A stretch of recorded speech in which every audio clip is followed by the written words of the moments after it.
날마다 믿음으로 승리하는 하나님의 사람들 되십시다. 아멘. 아멘. 오늘 우리가 함께 은혜를 나눌 하나님의 말씀은 요한복음 4장 46절부터 54절까지 기록되어진 말씀입니다.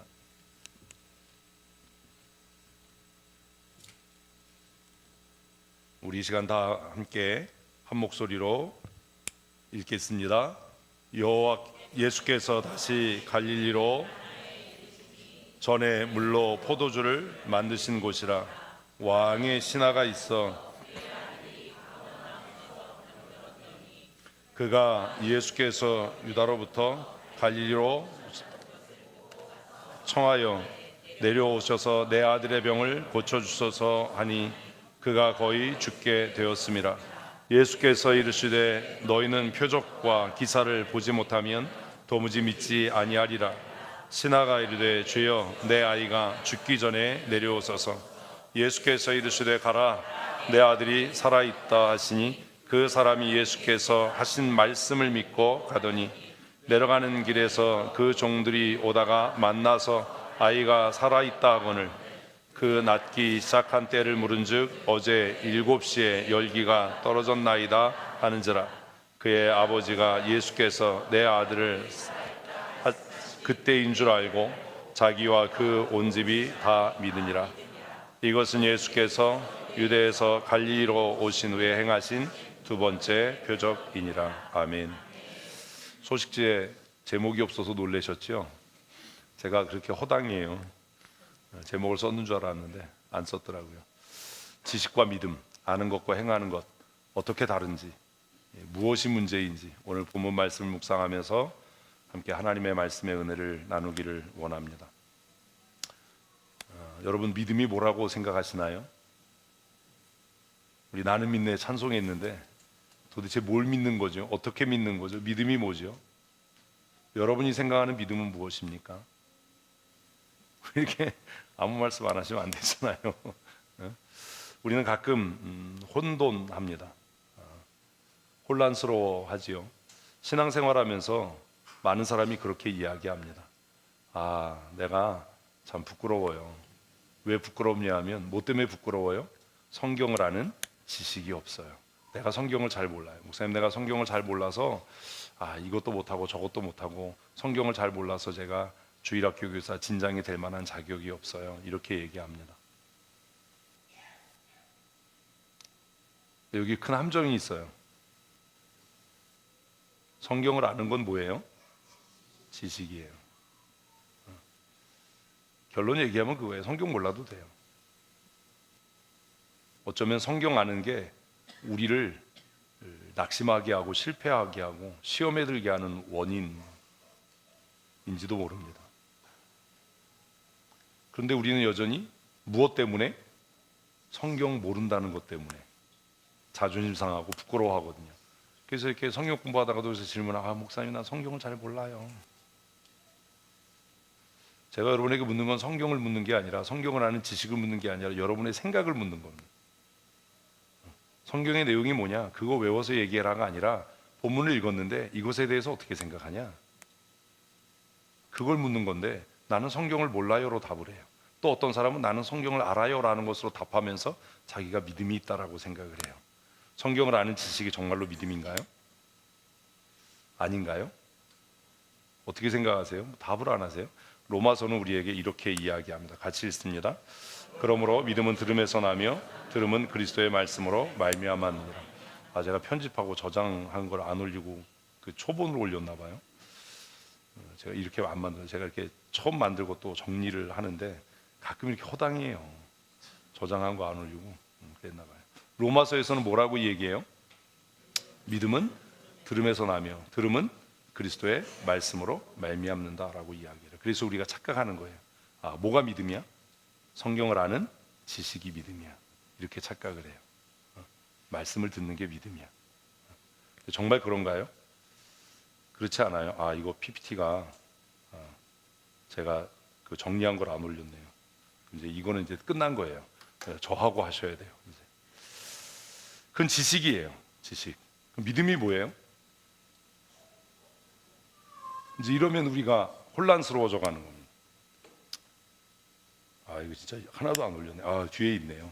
자, 정리를 안 한 걸 올렸네요. 다시 한번 읽읍시다. 시작. 믿음은 들음에서 나며 들음은 그리스도의 말씀으로 말미암았느니라. 이 말씀이 우리를 혼란하게 해요. 성경을 아는 게 뭐야? 믿음이야. 그래서 우리는 성경을 모르면 뭐가 없다? 믿음이 없다. 성경을 알면 뭐가 있다? 믿음이 있다라고 생각을 해요. 근데 그렇지 않다는 거죠. 믿음하고 성경을 아는 지식은 아무 관계가 없습니다. 성경을 많이 아는 사람, 성경의 지식을 갖고 있는 사람은 성경을 가지고 토론하고 논쟁하기를 즐겨요. 그러나 그것은 믿음에 이를 수 없고 믿음이 아니에요. 그냥 아는 거예요. 물으면 성경을 아는 지식을 단답형으로 대답은 하지만 그 답을 한다고 해서 믿음이 있는 것도 아닙니다. 그 대표적인 증거가 바리새인들입니다. 그럼 믿음은 들음에서 난다라는 것은 무엇을 이야기하는 거죠? 여기서 듣는다라는 게 무엇을 이야기할까요?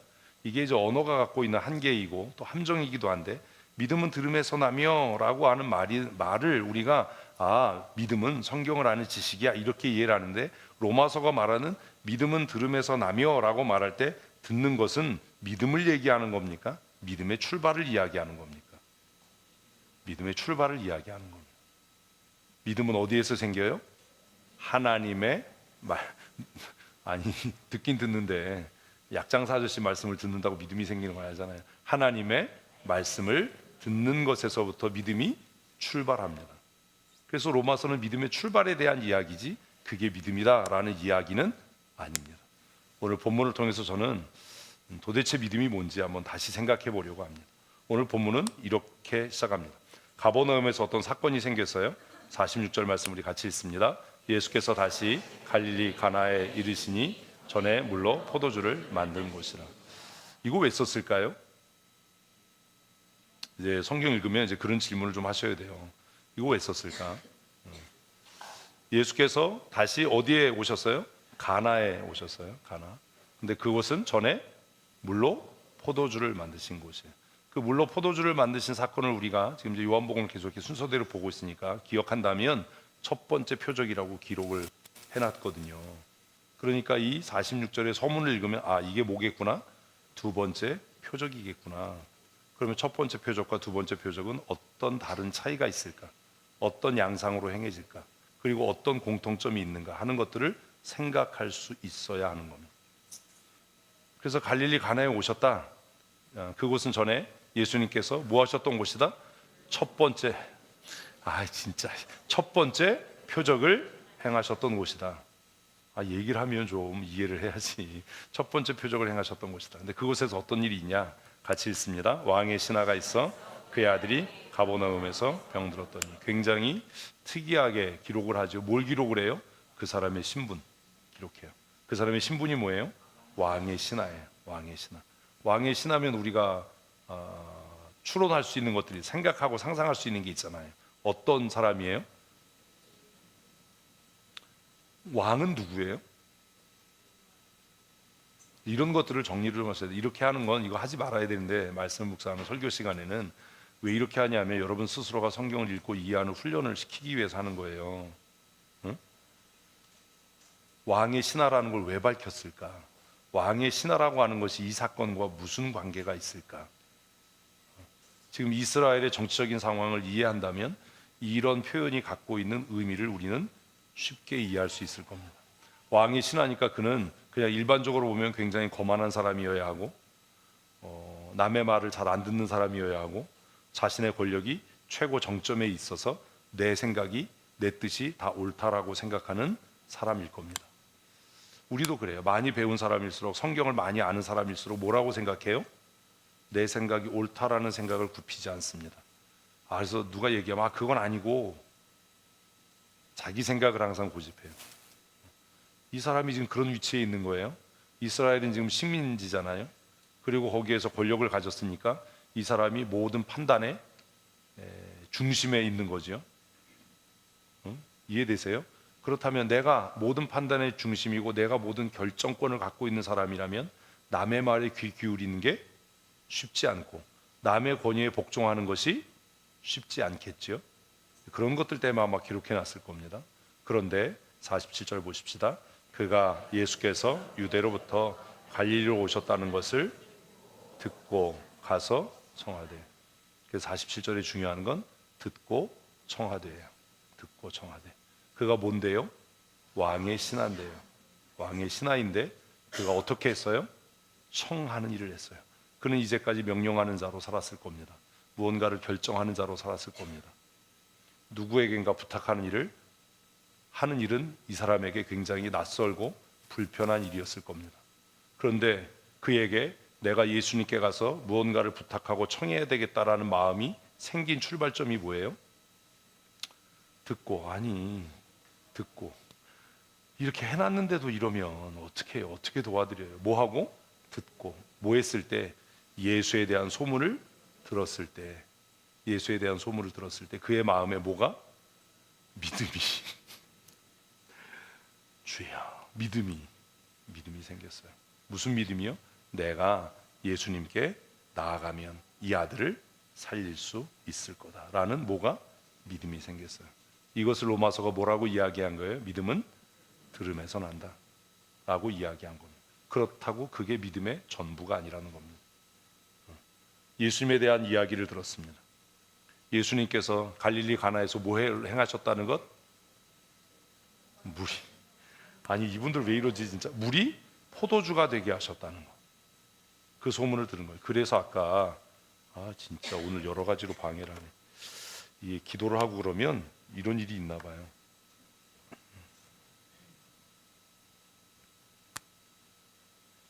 갈릴리 가나에서 예수님께서 물이 포도주가 되게 하셨다라고 하는 것을 소문을 들은 겁니다.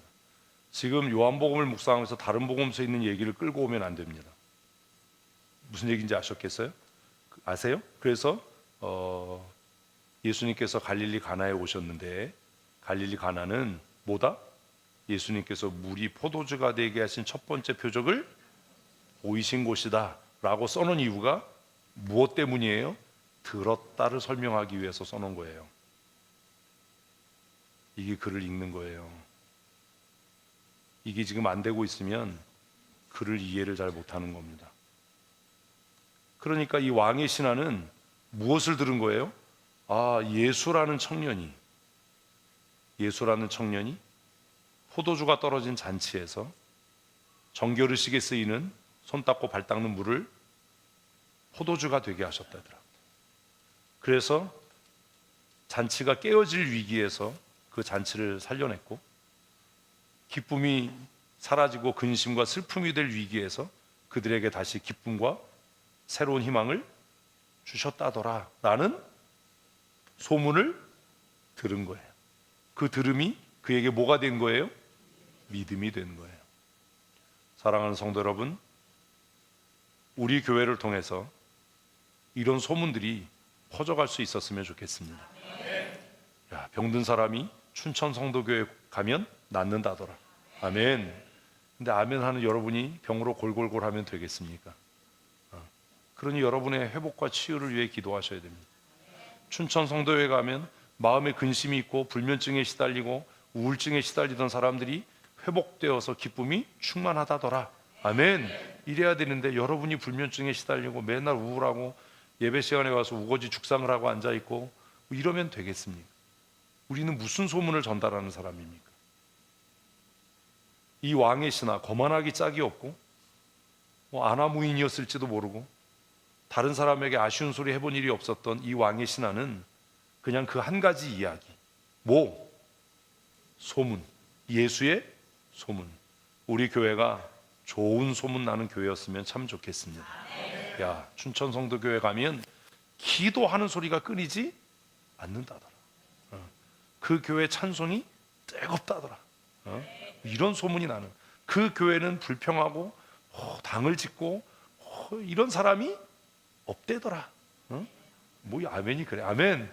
그런 소문이 나는 교회가 되었으면 좋겠습니다. 제가 늘 얘기하잖아요. 싸워도 안에서 싸우고 밖에 나가서는 하지 말고, 밖에 나가서는 교회 불평하지 말고, 밖에 나가서는 제발 좀 목사 욕하지 말고 서로 욕하지 말고 좀 그래요. 좋은 소문이 나는, 그래야 되잖아요. 이 왕의 신하가 예수의 소문을 어떻게 하고 듣고, 그 소문이 얼마나 강력했든지 왕의 신하로 부족함이 없었던 그가 내 아들을 살리려면 예수께 나가서 청해야 한다라는 뭐가 생기도록? 믿음이 생기도록. 여러분들이 그래야 되는 거예요. 그래서 병든 자, 낙심한 자, 인생의 기쁨이 사라진 자들이 여러분이 전하는 그 강력한 소문을 듣고 맨 처음에는 설마 에이 그럴 리가 있어 이러다가 아 그래? 그러면 나도 한번 나도 한번 가볼까? 뭐 이런 마음이 생겨야죠. 응? 성도교회 다니는 사람들은 얼굴이 막 그냥 아주 그냥 그 다음에 여러분이 결정하셔야 되는 거예요. 죽상이야 이러든지 아니면 기쁨이 충만해 생기가 넘쳐 이러든지 그래야 되잖아요. 그래서 누군가 그 소문을 듣고 이 왕의 신하가 예수님께 청하러 왔던 것처럼 그런 소문을 듣고 마음이 상하고 삶의 기쁨이 사라진 자들이 이곳에 나와서 회복되어지고 치유되어지는 은혜를 하나님께서 주셨으면 참 좋겠습니다. 그게 교회 부흥 아닙니까? 듣고 청하여. 그 소문이 얼마나 강력했든지 이 왕의 신하의 마음을 움직였어요. 그래서 그가 체면불구하고 지금 초기니까 그렇지만 왕의 신하가 예수님께 와서 청한다라고 하는 건 뭐예요? 반역이에요. 이해가 안 되십니까? 아니 예수를 그렇게 오래 믿었는데 반역입니다. 이게 무슨 말인지 이해 안 되세요? 이 사람이요 직장을 건 거예요. 밥줄을 건 거예요. 목숨을 건 거예요. 사회적으로 매장되는 걸 건 거예요. 왕의 신하가, 그래서 왕의 신하가 예수님께 와서 청했어요. 뭐라고 청했냐? 47절 후반절 읽습니다. 내려오셔서 내 아들의 병을 고쳐주소서 하니 그가 거의 죽게 되었습니다. 이 사람에게 뭐가 있었어요? 기대요. 비껴나가는 은사가 있어요. 뭐가 있어요? 기대. 이 왕의 신하에겐 기대가 있고 여러분에게는 못 맞추는 은사가 있어요. 기대가 있어요. 제가 그래서 늘 얘기를 하는 거예요. 예배에 나올 때, 기도의 자리에 나올 때 적어도 뭐가 있어야지? 기대가 있어야지. 하나님께서 내 기도를 들을 것이다 라는 기대. 그 기대가 없으니까 기도에 시작하기 전에 눈이 풀리고 그런 기대가 없으니까 그냥 어제 예배나 오늘 예배나 변함이 없고 그런 거 아닙니까? 예수에 대한 소문이 왕의 신하의 마음에 예수님에 대한 아들의 구원과 새 생명에 대한 회복에 대한 무엇을 기대를 갖게 했어요. 여러분을 통해 세상에 낙심한 자와 병든 자와 환난을 당한 자들이 이런 기대를 품을 수 있었으면 좋겠습니다. 그러면 나도 춘천 성도회에 가면 새 삶을 살 수 있겠구나라는 기대. 내가 춘천 성도교회에 나가면 그곳에 나가서 예수 그리스도를 만나면 저 사람들이 전하는 예수를 만나면 내 가정이, 내 삶이, 내 사업이, 내 자녀가 새로워지겠구나라고 하는 뭐요?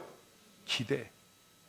그 기대가 이 왕의 신하로 하여금 체면을 버리고 사회적인 신분의 벽을 뛰어넘어서 지금 예수님께 나와서 간청하게 하고 있는 것 아닙니까? 뭐라고요? 내려오셔서 내 아들의 병을 고쳐 주소서. 그리고 그가 거의 죽게 되었음이라는 가로. 해설이잖아요.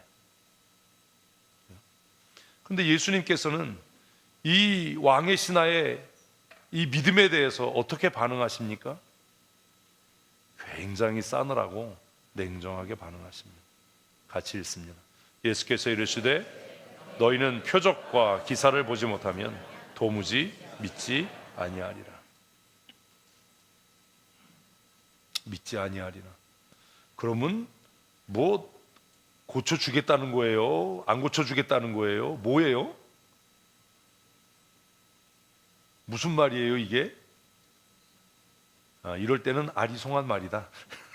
이해가 안 된다. 우리 한글의 그 느낌으로는 무슨 의미가 있어요? 여러분이 배운 국어하고 제가 알고 있는 국어가 좀 다른가 봐요. 지금 48절로 다시 한번 읽어봅시다. 예수께서 이르시되 너희는 표적과 기사를 보지 못하면 도무지 믿지 아니하리라. 어떤 느낌이에요? 보이겠다는 거예요? 안 보이겠다는 거예요?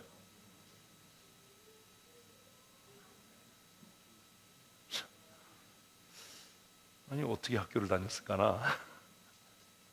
이 보이겠다는 거예요? 안 보이겠다는 거예요? 여러분이 느끼는 이 국어의 그 느낌은 뭐예요? 뉘앙스는 뭐예요? 풍기는 분위기는 뭐예요? 이런 걸 좀 고민하셔야 돼요. 이거 보이겠다는 얘기잖아요. 너희는 표적과 기사를 보지 않으면 도무지 믿지 않을 거니까. 이렇게 바꾸면 쉽죠? 믿지 않을 테니까 내가 너희가 원하는 표적과 기사를 보여주마. 그렇게 써놓지. 근데 이것도 이상하잖아요. 아니 바리새인들이 표적을 구할 때는 그렇게 승질내더니 왜 왕의 신하가 구할 때는 왜 예수님이 그래? 너희는 표적과 기사를 보지 않으면 믿지 못하니까 내가 표적과 기사를 보여주마. 이렇게 반응하셨을까요? 네, 목적이 다른 거예요. 출발점이 다른 거예요. 그래서 그래요. 그런데 이 말씀을 들었는데 왕의 신하는 잘 이해를 못하는 거예요. 그래서 같이 읽습니다. 신하가 이르되 주여 내 아이가 죽기 전에 내려오소서. 이게 이 사람의 뭐예요? 한계예요. 믿음의 한계. 믿음의 한계. 왜 이런 믿음의 한계가 생겨요? 소문으로 들었으니까요. 뭐 하지 않았으니까요. 체험하지 않았으니까요. 여러분의 신앙이 왜 그 모양인지 아세요? 소문으로 들은 거야. 성경으로 아는 건 뭐예요? 소문이에요. 그렇다더라. 2000년 전에 그랬대더라. 응? 2000년 전에 예수님께서 이런 일을 하셨대더라. 그런데 묻는 거죠. 그러면 네 삶에는 그런 일이 있었어? 치료하시는 예수님을 경험한 적이 있어? 네 기도에 응답하시는 예수님을 경험한 적이 있어? 네가 성령의 충만함을 경험했어?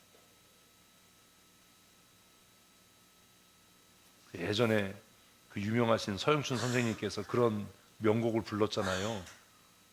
모르세요? 인천 앞바다가 사이다라도. 어? 그 노래 아세요? 그게 최초의 랩이잖아요. 굉장히 시대를 앞서가신 분이에요. 랩이라고 하는 장르가 있기 전에 그분이 조선 랩을 하셨어요. 아, 이게 오래 안 산 사람들은 또 모르는구나. 우리 어렸을 때 그거 부르고 놀았는데. 인천 앞바다가 사이다로 꽃보 없이는 못 마시면 성경을 좀 알아 그렇게 좀. 인천 앞바다가 다 사이다라도 마셔보지 않으면 그 맛을 알 수 없어요. 맛을 봐야 돼. 남들은 다 기도하고 남들은 다 은혜를 누리는데 왜 나는 맹숭맹숭해요? 그 은혜를 경험해 본 일이 없는 거예요. 그 짧은 기도하는 1시간을 버티지 못하는 이유는 기도 응답에 경험이 없는 거예요. 그런데도 믿음 있는 척하고 살아요. 그 사람 뭘로 사는 거예요? 소문으로 사는 거예요. 참, 잘 따라와야지 가지. 뭘로 사는 거예요? 소문으로 사는 거예요. 그 사람이 이렇게 얘기하는 거예요. 아, 바나나 맛있는 거 나 알아. 나 바나나 맛있는 거 안 되니까. 바나나 노랗게 생겼고 안 익을 땐 파랗고 익으면 노란 거 알아. 그래서 또 노래를 만들었잖아요. 바나나. 아, 이 노래 모르세요? 근데 뭐 하지 않아요 그 사람? 먹어보지 않아요. 먹어봐야 알죠. 맛을 봐야 맛을 알죠. 어? 은혜에 대해서 얘기해요. 믿음에 대해서 얘기해요. 성경 가지고 토론해요. 성경 가지고 논쟁하고 이건 이런 뜻이야 저런 뜻이야 이럴 줄 알아요. 그런데 그걸 뭐 하지 않아요? 체험하지 못해요. 기도하면 응답하신다는 거 알아요 몰라요? 우리가 기도하면 하나님께서 은혜를 주실 줄로 믿습니다. 아멘 아멘 해요. 그런데 진짜 중요한 게 뭐냐면 그래서 너 그 은혜를 경험해 본 일이 있어? 너 언제까지 그렇게 거짓말로 살 건데? 그 거짓말이라고 생각 안 해. 너 정말 성령으로 네 마음이 뜨거워져 본 일이 있어? 네 마음이 불타오른 적이 있어? 한 번이라도? 정말 네 눈에서 입에서 그냥 그 가식적이고 외식적인 회개기도 몇 마디가 아니라 정말 네 눈에서 내 죄가 너무나 심각하구나 라고 해서 뜨거운 회개의 눈물을 흘려본 일이 있어? 언제까지 그렇게 살 건데?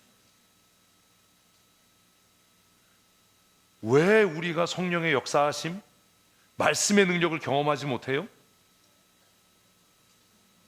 아는 게 많아서 그래요.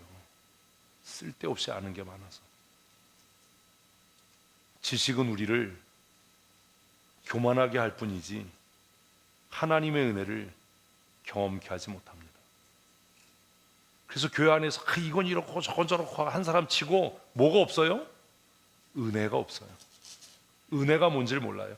은혜는 말이야 뭐 어쩌고 저쩌고 얘기하고 뭐 얘기하는데 정작 그 사람은 바나나를 못 먹어본 사람.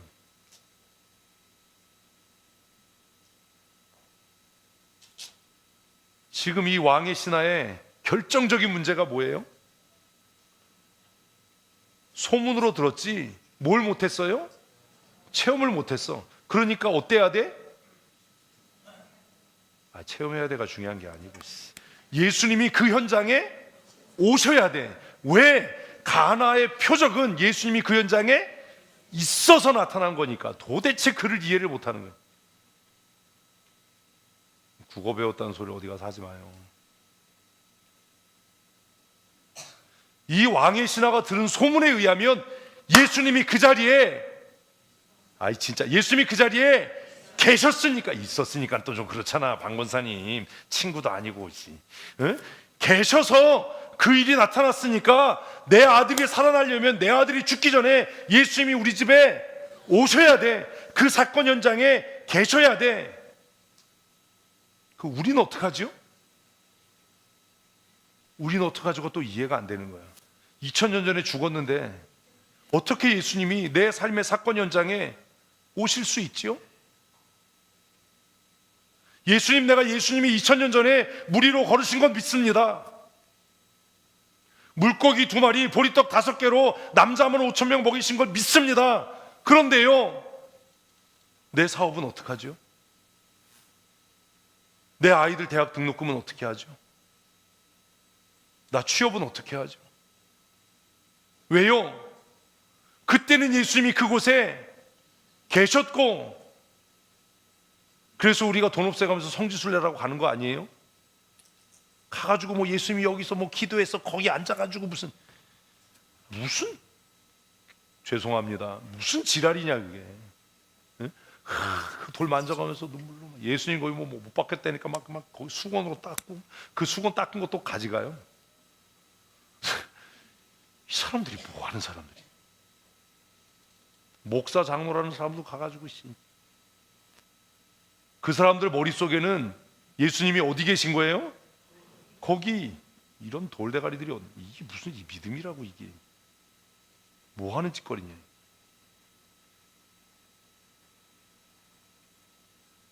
이 왕의 신하는 그 첫 번째 표적의 사건을 소문으로 들은 거예요. 어떻게 물이 포도주가 됐어요? 예수님이 거기 계셔서. 내 아들이 어떻게 살아날 수 있어요? 예수님이 거기에 오셔야. 오셔야지 또. 오셔야. 그러니까 뭐래요? 내 아이가 죽기 전에 내려오셔야 합니다. 이게 뭘로 아는 사람? 여러분들이 신앙생활을 그렇게 하는 거예요. 성경을 지식으로 배우고 지식으로 알아서 소문으로 신앙생활 하는 거예요. 응? 그래서 맨날 따지고 캐묻고, 그 따지고 캐물을 때 우리는 그 얘기를 하잖아요. 뭐라고? 잡숴봐. 뭐 바나나가 노랗고 뭐 어쩌고 저쩌고 뭐 하지 말고 그냥 한 입 잡숴봐. 그래서 바나나 그 노래 이따가 예배 끝나고 한번 찾아서 들어보세요. 바나나 그 노래, 바나나, 노란 바나나. 응? 한입 베어 물면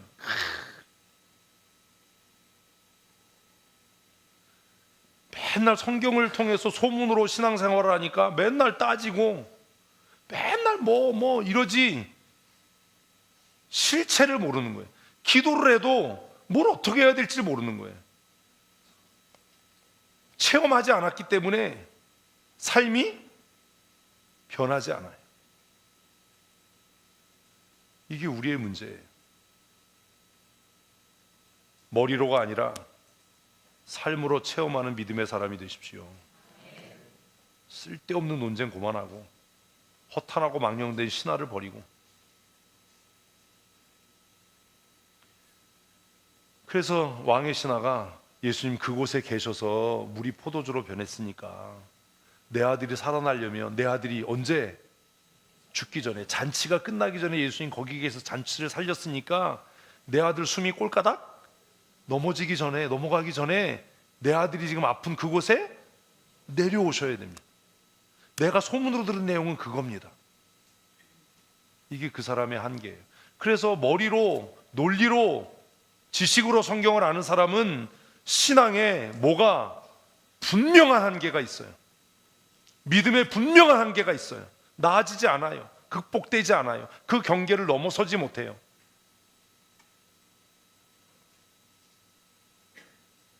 자기가 아는 게 다라고 생각해요. 경험해 본 사람은 알아요. 그게 다가 아니다. 그게 다가 아니다. 연애를 책으로 배운 사람은 연애를 못해요. 응? 연애 심리학 뭐 이런 거 열심히 공부한 사람은 연애를 못해요. 왜? 실제는 이론과 다르고 그게 다가 아니기 때문에. 근데 우리는 여전히 신앙생활을 뭘로 해요? 머리로 하는 거예요. 그래서 제가 여러분들이 큐티해라라고 하면서도 그게 걱정인 거예요. 매일 큐티해요. 그 사람 안 나아져요. 응? 왜요? 머리로 하거든요, 계속. 왜 낙심해요, 여러분들이? 큐티하면서? 분해가 안 되고 뜻을 모르고 이래서 낙심하지, 내가 이걸 지키지 않는구나, 이것 때문에 낙심해요? 이게 머리로 신앙생활하는 사람이 낙심하는 이유예요. 왜 큐티 올리라고 하는데 못 올려요? 글을 제대로 잘 못 쓰고 정리를 못하고. 이건 머리로 신앙생활하는 사람이 겪는 가장 큰 벽이에요. 그거 못 넘어요. 예수님이 이 사람에게 이야기합니다. 읽습니다. 예수께서 이르시되 가라, 내 아들이 살아있다 하시니. 변화가 생겼어요. 예수님이 뭐래요? 예수님이 뭐래요? 야, 내가 거기 있고 없고가 중요한 게 아니야. 그게 문제가 아니야.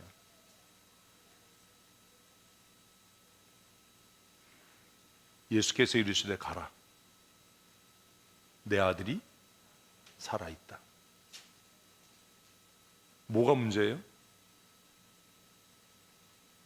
성경을 아는 게 문제가 아니에요. 성경 모르는 게 문제가 아니에요. 아, 목사님 내가 성경을 잘 몰라서요, 장로 될 자격이 없어요. 웃기는 소리 하지 마세요. 성경 잘 모르는 분이 훌륭한 장로님이 될 가능성이 더 높아요. 네? 설교 잘하는 목사가 훌륭한 목사가 아니잖아요.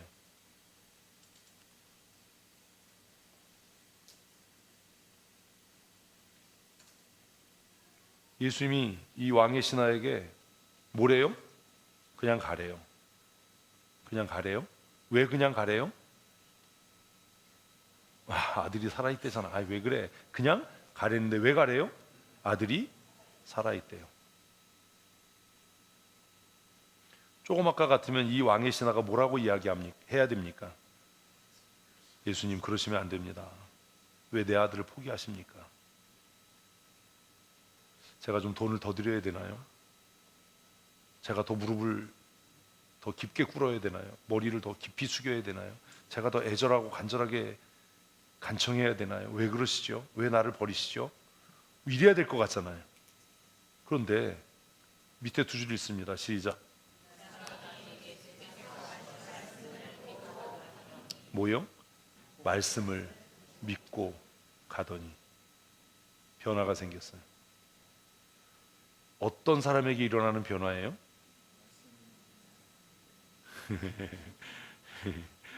어떤 사람에게 일어나는 변화예요? 다시 정리합시다. 이건 여러분 죄가 아닙니다. 그동안 가르친 사람들이 죄입니다. 자, 왕의 신하는 예수님을 만난 일이 없었어요. 예수님에 대해서 뭘로 알았어요? 소문으로 알았어요. 지식으로 알았어요. 응? 우리가 왜 신앙생활을 이렇게 하냐 하면 뭘로 예수님을 알았어요? 소문으로 알아요. 첫 번째 소문, 절대 성경 안 읽고 설교로만 예수님을 알아요. 스스로 말씀 묵상 안 하고 뭐 인터넷 동영상으로 예수님을 알아요. 이 사람 뭘로 아는 거예요?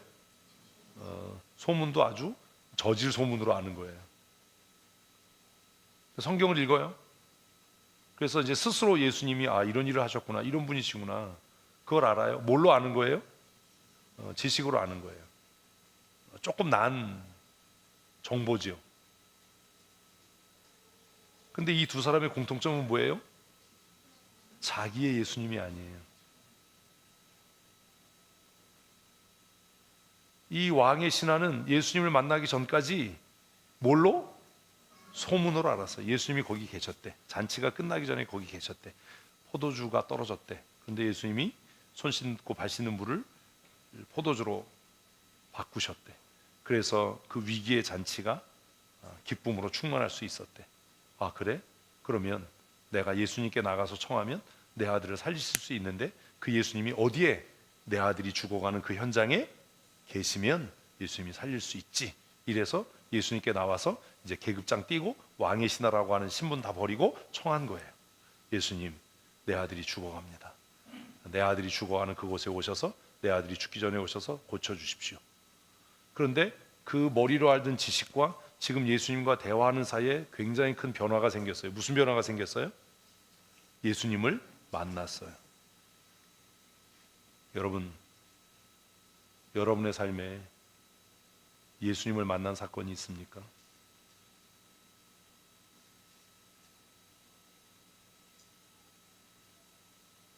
성경 안다고 예수님 만났다고 거짓말하지 마십시오.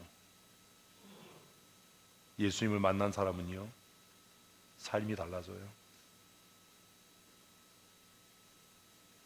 자기 스스로 우기는 거예요. 태도가 바뀌었어요, 안 바뀌었어요? 왜 순종이 안 되는지 아세요? 머리로는 알아요. 내가 잘못하고 있다는 것, 내가 불순종의 사람인 것 머리로 알아요. 바리새인들이, 예수님을 잡아 죽였던 대제사장과 서기관들이 자신들이 잘못했다는 거 알아요, 몰라요? 알아요. 머리로는 알아요. 머리로 아는데 뭐가 문제예요? 현실과 감정이 따라오지 않아요. 머리는 저만큼 가 있는데 감정이 따라오지 않아요. 그래도 그렇지. 머리는 저만큼 가 있는데 현실이 따라오지 않아요. 예수가 죽어서 우리가 다 사는 게 낫지.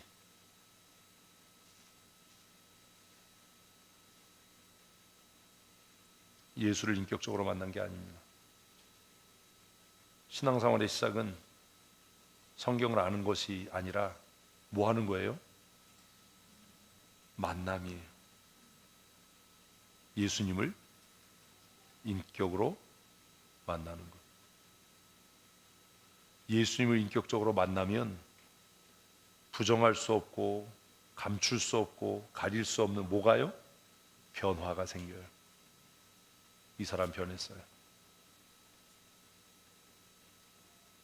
왜 여러분이 안 변하는지 아십니까?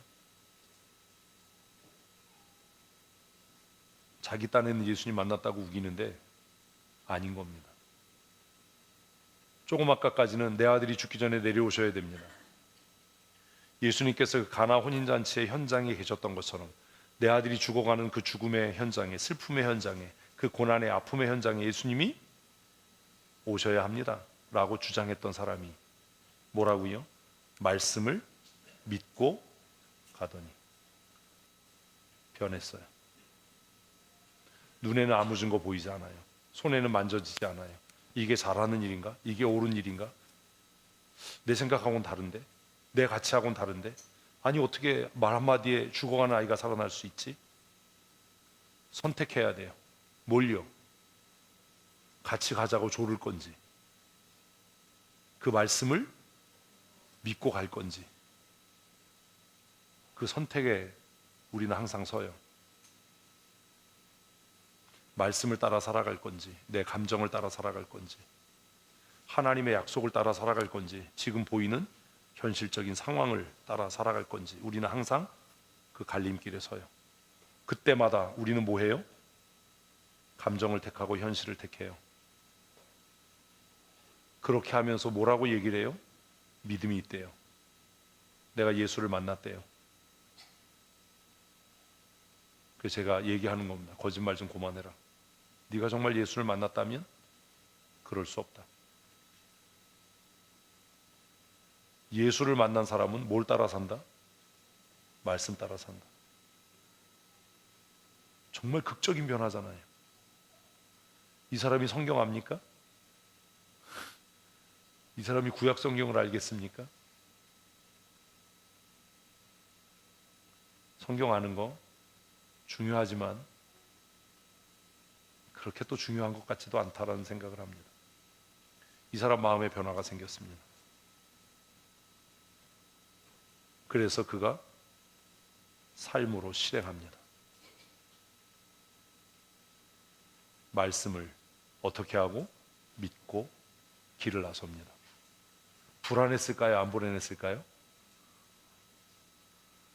두려웠을까요? 안 두려웠을까요? 불안했을 거예요. 두려웠을 겁니다. 내가 예수님 말씀 믿고 가긴 가는데 내 아들 안 살면 어떻게 하지? 가나 혼인잔치 예수님이 거기 계셔서 그런 일이 일어났는데 말로만 한다고 이게 되나? 어떻게 해야지? 우리가 말씀 따라 살아갈 때 확신이 있어서 아주 할렐루야 찬송하면서 그렇게 사는 사람이 몇 사람이나 되겠습니까? 말씀 붙잡고 살아갈 때 왜 저라고 안 떨리겠습니까? 왜 안 쫄리겠습니까? 왜 겁이 안 나겠습니까? 왜 두렵지 않겠습니까? 왜 혼란스럽지 않겠습니까? 그러나 한 가지 차이가 있다면 그냥 무식하게 약속의 말씀을 붙드는 겁니다. 내려가면서 얼마나 겁이 났겠어요. 이 아들 죽으면 안 되는데, 내가 여기까지 오느라고 얼마나 애쓰고 수고했는데, 내가 체면 버리고 자존심 버리고 내가 이렇게 와서 간청하는데 말 한마디로 나를 돌려보내? 괘씸하기도 했을 거예요. 지가 뭔데?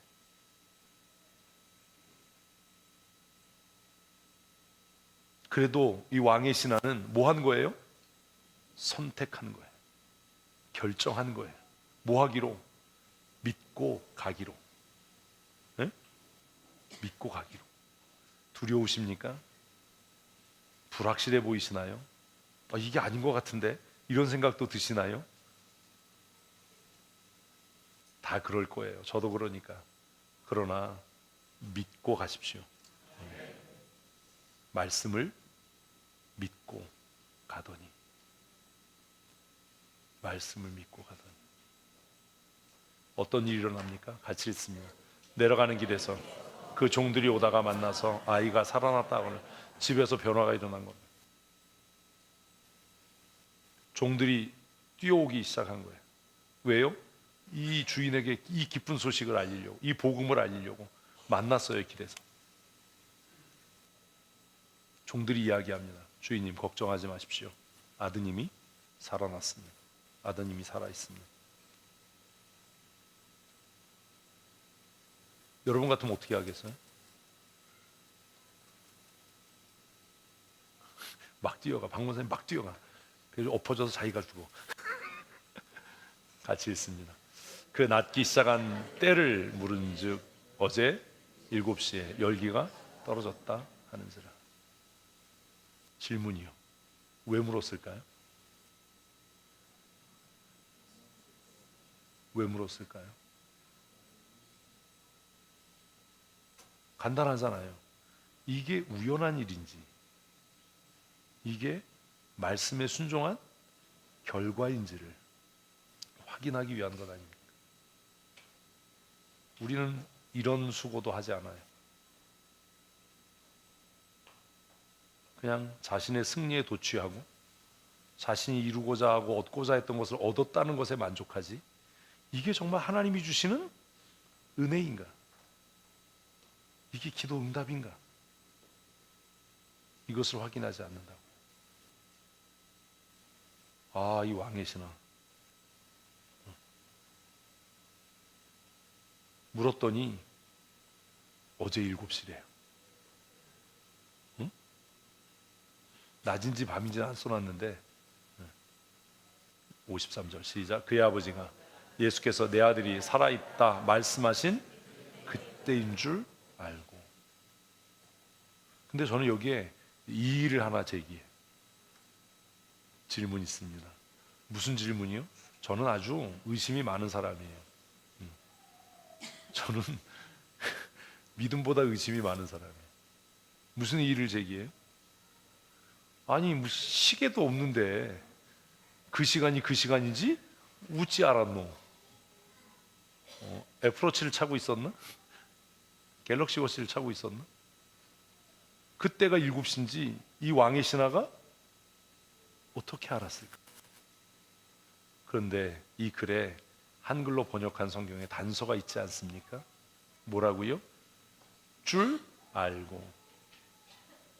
줄 알고를 의심 많은, 혁줄을 안다는 게 아니야. 의심 많은 저의 표현으로 쓴다면 뭐요? 믿고. 예수님이 말씀하셔서 아이가 낳은 줄로 믿고. 저 같으면 그렇게 쓰고 싶어요.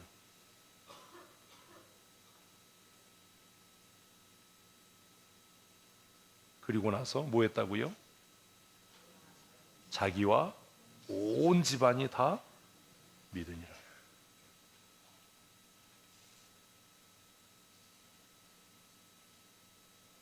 질문이 또 있어요. 그래서 무슨 질문이 있냐면, 이 마지막에 자기와 온 집안이 믿으니라 라는 말이 내포하고 있는 건 뭘까요? 왕의 신하는 그 다음 날도 왕의 신하로 살았을까요?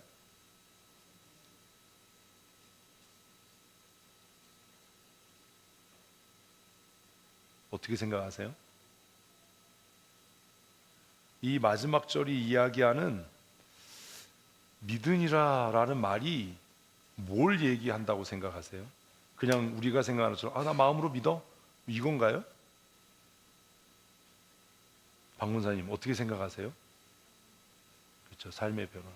적어도 뭐가요? 태도가요. 제가 계속 얘기하잖아요. 뭐가요? 태도가요.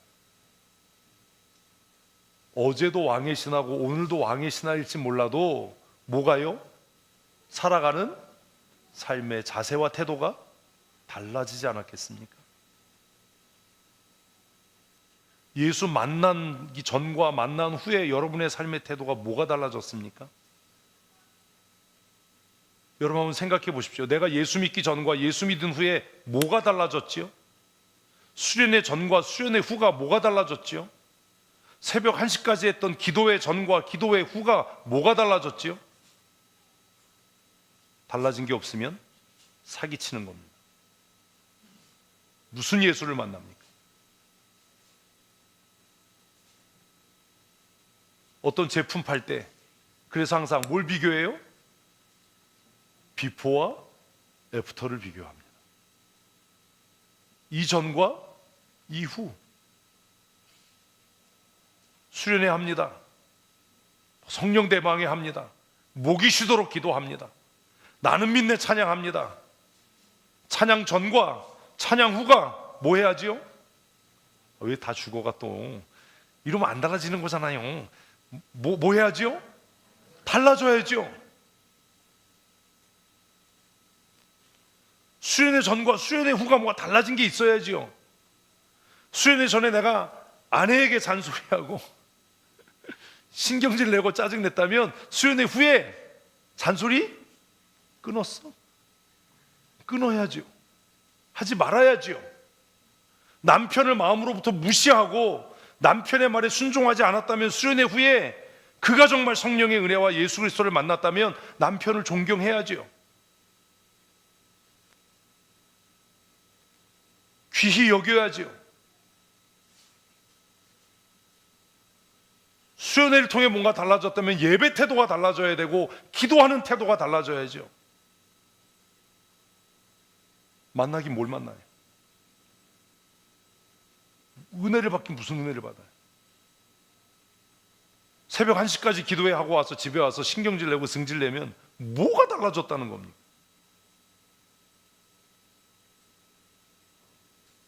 응? 어제도 능력 없어서 할 수 없는 사람이고 오늘도 능력 없어서 할 수 없는 사람이면 뭐가 달라진 겁니까? 적어도 돈 안 드는 뭐라도 말이라도 달라져야죠. 응? 한번 하십시다. 할 수 있습니다.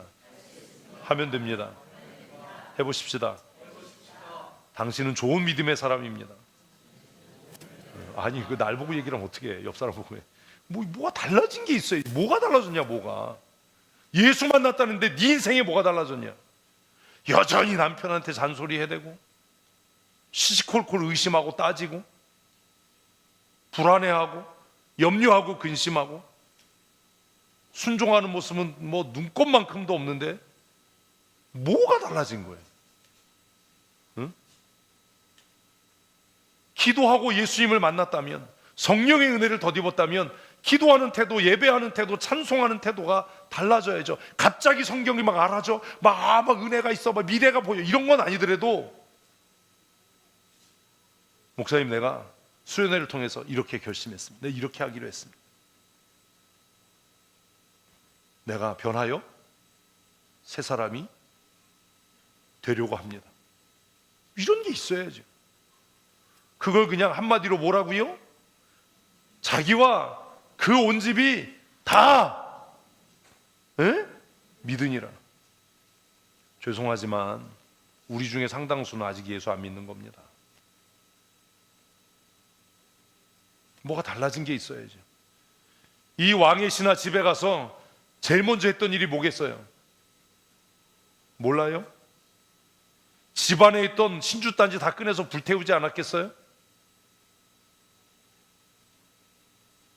예수 만나기 전까지는 승진하기 위해서, 진급하기 위해서, 상관에게 잘 보이기 위해서 왕에게 충성했다면 똑같은 군복을 입고 군인 생활하지만 이제는 승진하기 위해서가 아니라 하나님의 영광을 위해서, 복음을 위해서, 정직하게 살아가기 위해서 애쓰지 않았겠어요? 과거의 성경의 지식을 알기 위해서 읽었다면 이제는 순종하기 위해서, 하나님을 기쁘시게 하기 위해서 읽지 않겠어요? 과거에는 성경 읽고 쓸데없이 토론하고 논쟁했다면 이제는 성경 읽고 뭐 하려고? 순종하려고 애쓰지 않겠어요? 이런 변화가 있어야 저 사람이 예수님을 만났나 봐. 신앙에 뭐가 있어? 체험이 있어. 이런 거 아닙니까? 입만 열면 욕하고 거짓말하던 사람이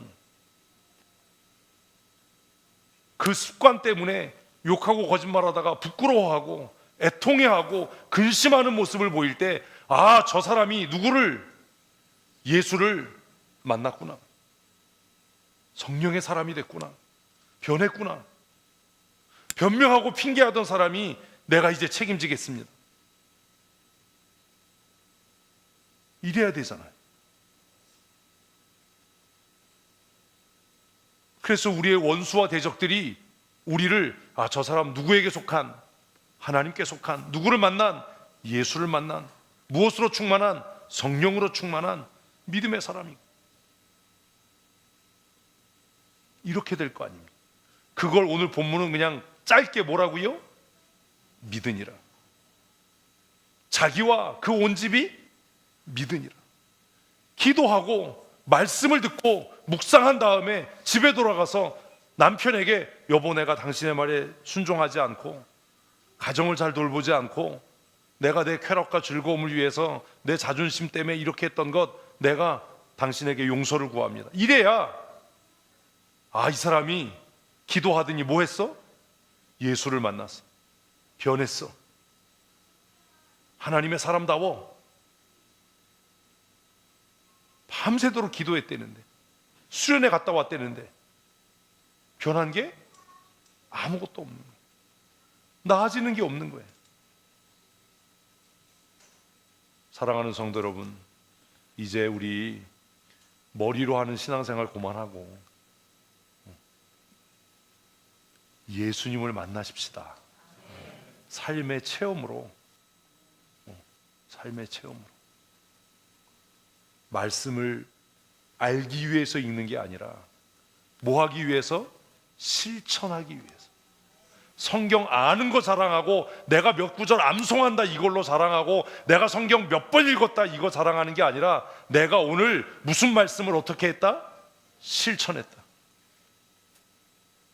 내가 오늘 말씀을 듣고 내 삶을 돌아보아 내 허물과 죄를 회개하고 내가 이 말씀을 이렇게 내 삶에 실천했다.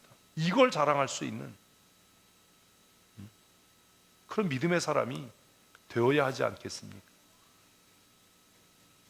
그러면 이 마지막 구절이 얼마나 파괴력이 있는 말씀인지 이해가 되실 겁니다. 같이 읽습니다. 이것은 예수께서 유대에서 갈릴리로 오신 후에 행하신 두 번째 표적이냐. 우리는 이걸 어떻게 이해하냐면 물이 포도주게 되게 하신 것처럼 왕의 신하의 아들, 죽어간 아들을 살리신 거야, 이렇게만 이해한다고요. 근데 지금 우리가 말씀 묵상하고 나니까 그것보다 더 큰 의미가 있죠.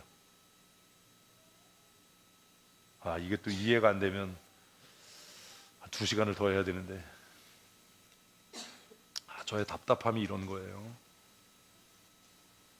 이게 두 번째 표적이라고 요한이 쓴 이유가 뭐겠어요? 첫 번째 표적과 양상이 많이 다르죠. 두 번째 표적을 통해서 요한이 이해하고 싶은 게 뭐겠어요? 무엇에? 말씀의 능력이 있고 그 말씀에 뭐 하는 자가? 믿고 행하는 자가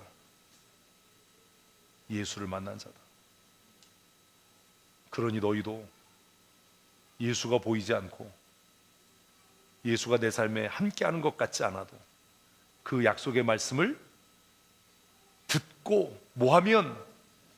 행하면 너희의 삶을 통해 뭐가? 표적이 나타날 거다 라는 메시지를 담고 있는 것 아닙니까? 우리가 볼 때는 첫 번째 갈릴리 가나의 혼인잔치의 표적이 더 다이나믹하고 더 드라마틱하고 더 무게가 있고, 그런데 요한은 어디에 더 무게를 둬요? 이 두 번째 표적에 더 무게를 두는 것 같지 않습니까? 보이지 않고 만져지지 않고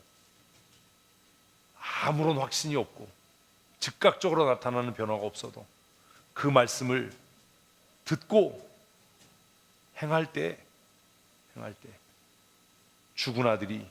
죽어가는 아들이 강건케 되고 살아나는 그 은혜, 그리고 가나 혼인잔치에 없었던 한 가지 뭐요? 그의 삶에 나타난 변화요. 그와 그의 온 집에 나타난 변화. 가나 혼인잔치의 사건은 그냥 기쁘고 즐겁게 끝났다. 물 떠다 준 하인들과 예수님의 제자들만 예수님이 행하신 것이다 라는 것을 알았다, 이걸로 끝. 그런데 두 번째 표적에서는요, 자기와 자기의 온 집이 예수를 믿었다. 그러면 어떤 게 더 강력한 이야기입니까? 예수님께서 표적을 통해서 우리를 만나는 일을 통해서 하시고자 하시는 일이 무엇이겠습니까? 사랑하는 성도 여러분, 여름 수련회가 이제 끝나고 한 주가 지났습니다. 기도하는 금요일, 우리 정말 역사적으로 새벽 1시까지 기도의 자리를 떠나지 않고, 뭐 사실 떠나고 싶지 않아서 떠나지 않은 건 아니잖아요. 함께 기도했습니다. 그것이 자랑이고 그것이 중요한 게 아닙니다. 이제 우리는 고민해야 합니다. 나는 무엇을 믿는가? 여러분, 아직도 보여지는 것을 믿습니까? 하나님의 약속의 말씀을 믿습니까? 내게 하신 약속의 말씀이 무엇인지를 깨닫기 위해 성경을 읽습니까? 성경의 지식을 얻기 위해 성경을 읽습니까? 나는 무엇을 믿고 살아가는 사람입니다. 제가 소원하기는 하나님의 약속의 말씀을 믿고 살아가는 믿음의 사람들이 됐으면 좋겠습니다. 말씀을 믿는다는 것은 삶이 변하는 겁니다. 나 성경 믿어요. 그 거짓말입니다. 하나님께서 내 기도에 응답하실 걸 믿어요. 그 거짓말입니다. 하나님이 내 기도에 응답하실 걸 믿는 사람은 뭐가 달라져요? 기도하는 태도가 달라져요. 어디서 거짓말을 하지? 어디서 약을 파냐? 응? 우리 장사하면서 이런 거잖아요. 장사를 안 해보셨나요? 이 사람이 물건을 안 살 것 같아. 그러면 열심히 하나요? 대충 하고 그냥 그래요. 근데 이 사람이 살 것 같아. 근데 이 사람이 아직 망설이고 있는 것 같아. 그럼 어때요? 열심히 간절하게 하잖아요. 얼마나 하나님이 내 기도에 응답하실 거라는 확신이 없으면 풀린 눈으로 와서 앉아있겠냐. 얼마나 자기 기도에 하나님이 응답하실 걸 믿지 않으면 그런 태도로 기도하겠냐. 믿음은 삶의 무엇으로? 변화로 나타난다. 예수님이 갈릴리 가나에서 물이 포도주가 되게 하셨다라는 그 소문이 누구에게도 무릎 꿇어보지 않은, 누구에게도 아쉬운 소리 해본 적이 없을 것 같은 왕의 신하의 마음을 움직여서 그 갈릴리의 촌동네에 30밖에 안 된 젊은 청년의 앞에 무릎 꿇어 뭐하는? 청하게 하는 삶의 변화를 가지고 왔다면, 내가 믿습니다라고 이야기하고 내가 믿습니다라고 고백하면 그 믿음이 내 삶에 지금 어떤 변화를 가지고 오는지를 정말 부끄럽지 않게 고백할 수 있어야 하지 않습니까? 나는 예수님께서 내 기도에 응답하실 줄로 믿어서 내가 그 이름 앞에 무릎 꿇고 기도합니다. 나는 자주 넘어지고 실패하고 쓰러지지만 주님의 능력이 내 삶을 새롭게 할 줄로 알아서 내 실패 때문에 낙심하지 않고, 내 과거의 잘못 때문에 내가 발목 잡히지 않고 내 삶을 새롭게 하실 주님의 손을 붙잡고 내가 날마다 담대하게 나갈 겁니다. 아멘. 그렇게 변해야 되잖아요. 누가 뭐라고 하면, 누가 내 잘못에 대해서 이야기하면 맞아요, 내가 잘못했어요. 나는 그렇게 잘못할 수밖에 없는 연약한 사람이에요. 그러나 주의 능력이 내 삶을 새롭게 할 줄로 믿어서 주님의 능력의 손을 내가 의지하고 내가 날마다 담대히 나아갑니다. 우리 찬양한 게 그거 아닙니까? 나는 그걸 믿습니다. 나는 나를 믿는 사람이 아니라 내 안에 역사하시는 주의 말씀을 믿습니다. 아멘. 나는 내 육체의 연약함에 매여 사는 사람이 아니라 나를 강건케 하실 주님의 능력을 믿습니다. 그래서 다른 사람들이 야, 그렇게 과로하면 어떡해? 주일에 좀 쉬어야지. 일주일 내내 힘들게 일하는데 주일에 아침에 10시부터 와서 사역자 기도회하고 11시 예배 끝나고 밥 먹고 주일학교 예배하고 찬양 예배하고 너 그러다 과로로 쓰러진다라고 해도 나는 믿습니다. 내가 천성적으로 약하게 태어나고 내가 기질적으로 연약한 체질을 갖고 있어도 주님의 능력이 나를 강건하게 하고 승리케 할 줄로 믿습니다. 그래서 내가 그 일을 합니다. 이래야지 목사님 나는요 원래요 뭐 체질이 약하고요 뭘 믿는 거예요? 목사님 맞아요, 나 중학교밖에 못 나왔어요. 나 고등학교 나왔지만 내 학교에서 맨날 도시락만 까먹어서요 국어 시간에 맨날 자서요 성경 읽어도 무슨 뜻인지 잘 몰라요. 그렇지만 내가 사모하고 하나님 앞에 간구하고 말씀 앞에 나아가면 주의 성령께서 나를 모든 진리 가운데로 이끄실 것을 나는 믿습니다. 나를 위해 기도해 주세요. 왜 하나님께서 그 사람에게 성경을 깨닫는 은혜를 안 주시겠어요? 무엇이 변했다는 겁니까? 무엇이 변하고 있습니까? 하나님의 말씀이 저와 여러분의 삶을 새롭게 하실 줄로 믿습니다. 정말 힘있게 찬양했던 것처럼 나는 그것을 믿습니다. 주의 능력이 내 삶을 새롭게 하실 것을 믿습니다. 한 10번 더 할 걸 그랬나? 나는 믿네. 나는 믿습니다. 주님의 손을 붙잡고 내가 담대히 나가 승리하게 될 줄을 믿습니다. 주님과 함께 승리하리라. 날마다 어제보다 나아지는 믿음의 사람이 될 것이라는 것을 믿습니다. 과거에 발목 잡히지 마십시오. 과거의 실수, 과거의 잘못, 그것 때문에 발목 잡혀서 오늘과 내일을 허비하는 인생을 살지 마시고 예배를 통해 예수님을 만나고 말씀 묵상을 통해 주님을 만나고 기도를 통해 내 기도에 응답하시는 하나님 아버지를 만나서 나는 연약하지만 내가 주님의 능력의 손을 붙잡고 새로운 삶을 살게 될 줄로 믿습니다. 내가 담대히 승리할 줄로 믿습니다. 그것을 오늘 본문은 자기와 자기의 온 집이 예수를 믿으니라. 할렐루야. 이런 변화가 우리와 우리의 가정에 날마다 새롭게 나타날 줄로 믿습니다. 예배를 통해 저를 보지 마십시오. 저 만나서 뭐 하시겠어요? 응?